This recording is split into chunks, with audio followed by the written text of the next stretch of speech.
Hello, this is Dr. Sujata Magdu, Assistant Professor in Zoology, KTHM College, Nasik. Here, I am going to deal with a small part from immunology.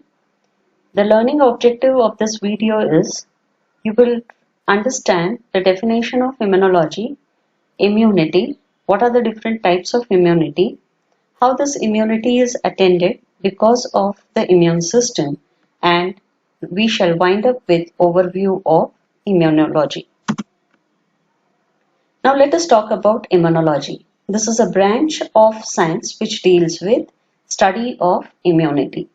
So what is immunity? Immunity basically is a term derived from Latin immunis, which means to exempt. The English meaning of immunis is protect oneself from disease or infection. Disease, if I split the term into two, I have two different words, that is dis and ease. Ease refers to comfort, dis refers to uneasiness or discomfort.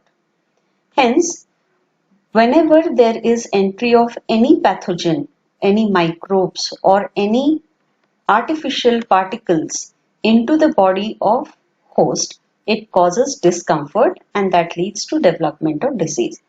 The picture towards your right, it shows that the human body is prone to get infected by different types of particulate matter such as carcinogen, pollutants or different types of germs, viruses, toxins, fungi, bacteria or different types of pathogen. Whenever these are seen entering into the body, it causes discomfort and leads to development of infection or diseases. Hence, now I can define immunity as a state of protection in the host body against the virulent dose of pathogenic organism or its toxic secretion. The state of protection refers to the ability of the organism to show comfort. This is seen when there is minimal entry of all the different pathogen. For development of any kind of disease, there has to be a certain amount, a certain dose of pathogen entering into the body, which leads to development of discomfort. Further, these pathogens being living organism, they tend to secrete their secretions into the body, as a result of which there is hampering of the pH into the surrounding media, and that leads to disability in metabolic activities. As a result of which we can say that even the toxic secretions of these pathogens, they can bring about development of disease into the body. Now here we are going to understand the immune system in general. As there are different types of bodily systems present into an organism like digestive, reproductive, excretory, respiratory, performing different various kinds of functions like digestion, respiration, excretion, and so on. Likewise, there is immune system present into the human body which enable us to fight against the pathogen, leading to development of immunity. Now this is pictorially shown onto the right side, wherein we can see that a person is prone to get infected or is prone to get affected by different types of pathogens which are present into the surrounding environment. But in normal condition, this doesn't occur because the body is protected. It is shielded by certain components. Now here the umbrella is a pictorial symbolic representation of the shield, which is preventing the action of different pathogen. But in nature, there are different types of organs like the intact skin or the mucosal lining or the architecture of different organs, which doesn't really allow the pathogen to make their entry very easy within the body. And all these things, they are from the birth itself. Hence, we can say that the immunity is from the birth, and this type of immunity is called as an innate immunity. Now, this innate immunity, it is totally dependent on the genetic composition of the individual. That is the reason we can discuss, we can define the different levels of immunity within the population. Like one is having the weak immune system. The second one is having a very high immune system. The reason behind it is the genetic composition of the individual makes the immune system strong or weak. Also, in the lifetime, the individual is dependent on different kinds of medicines or vaccines to have or to uh, have protection against the diseases. Now, such immunity which is acquired in the lifetime is called as acquired immunity, or it is also called as adapted immunity. It is not from the birth, and hence it does not depend onto the genetic composition of the individual. In this slide, one can see the distinction between the different composition of innate immunity and adaptive immunity. Both adaptive as well as innate immunity is an interplay of different types of cells and the organ. But the distinction is innate immunity is by the virtue of the nature, whereas adaptive is acquired within the life scale. Now this immune system which interact with various kinds of pathogen, it causes different type of responses, and these can be classified into two forms, that is the cell mediated and the humoral.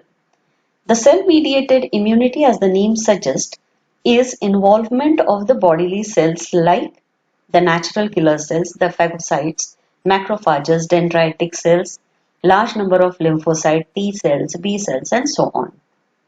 Whereas humoral immunity is only involved into production of antibody upon stimulation by certain kind of pathogen by the B cell.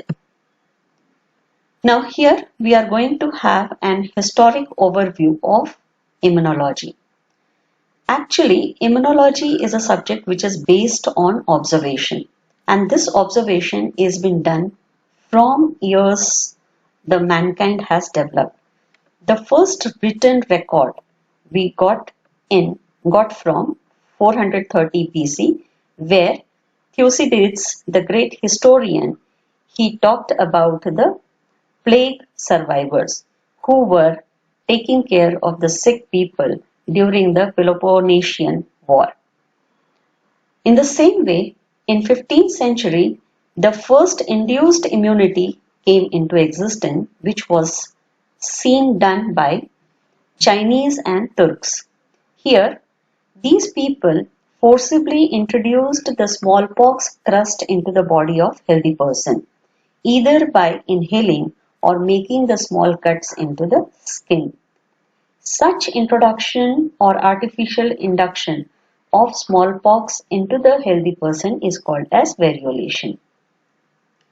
Later, in 1718, Lady Mary Wortley, wife of British ambassador in Constantinople, she performed the same variolation technique on her own kids against smallpox.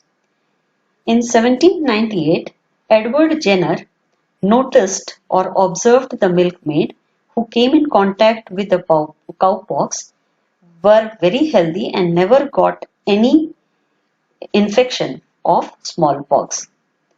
So to come on to the concrete conclusion, he tested introduction of these smallpox into the young boy forcibly.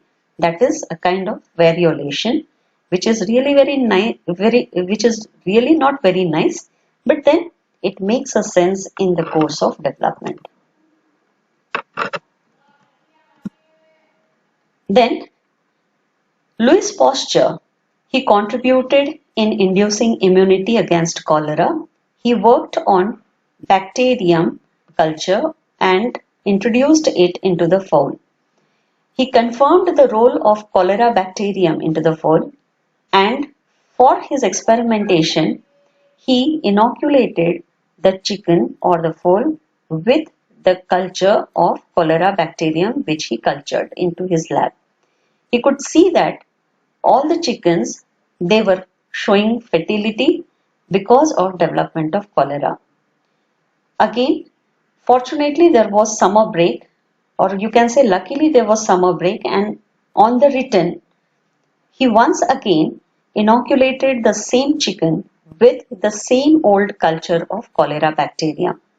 He noticed that the chicks were ill and they recovered. Now, why he used the same old culture was because it was lying. And why the same old chicken? Because there is a saying, small story, which says that the chick supply was very less during that phase.